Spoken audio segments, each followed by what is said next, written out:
'n heerlike voorreg om vanmôre weer saam met jou verder te kuier in God se woord. Ek is Rinus van Sion in Parys. Vanmôre wil ek vir jou gesê, jy's gekies deur hom. Ons lees in Markus 3 vers 19. En hierdie gedeelte skryf Markus oor Judas. Hy sê en Judas Iskariot wat vir Jesus verraai het. En ek wil net dit lees vanmôre. Ek wil jou 'n vraag vra. Sou jy vir Judas gekies het? Meer belangrik, sou jy hom vriend genoem het, selfs toe hy jou verraai het. En tog, met die uitsondering van Judas, het Jesus se disippels manne geword wat inderdaad die wêreld onderste bo gekeer het as gevolg van sy gees in hulle. Dit beteken dat toe Jesus jou en my gekies het, hy geweet het dat ons ook verander sou word en uiteindelik die wêreld sou beïnvloed, beide nou en vir ewig.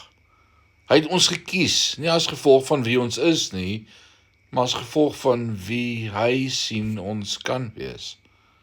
Wanneer ek keuses maak, is hulle soms goed, en soms is hulle sleg. Hoekom?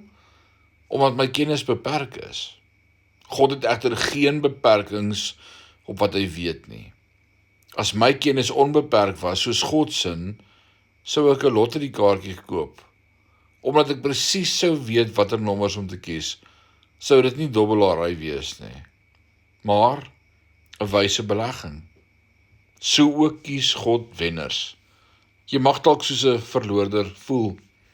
Jy mag dalk selfs deur diegene rondom jou 'n verloorder genoem word. Maar die feit dat jy deur God gekies is, wat die groter prentjie sien, beteken dat jy 'n wenner is. Ons moet besef dat almal wat die naam van Jesus noem, ongeag hulle persoonlikheid of die leerstellings wat hulle mag aanneem, 'n wenner is, omdat hulle deur hom gekies is en ons moet mekaar daarvolgens behandel. Mag die Here jou bless in hierdie dag. Amen.